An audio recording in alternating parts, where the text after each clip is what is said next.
The year 1954, Brown versus education had just been handed down. Separate but equal had been ruled unconstitutional.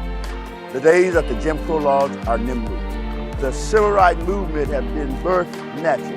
But the Deep South is being torn apart. Racial division is taking place everywhere.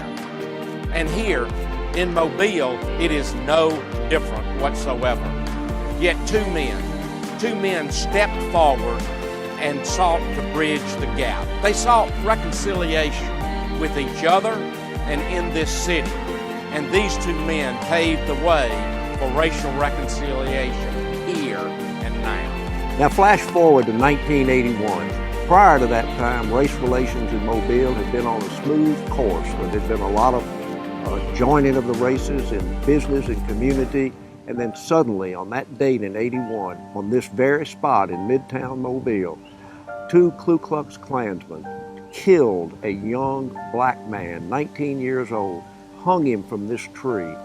And this is the kind of thing that, although we haven't seen that exact thing recently, there's shootings of blacks of whites and whites of blacks, we need to put a stop to that, and only racial reconciliation can do that.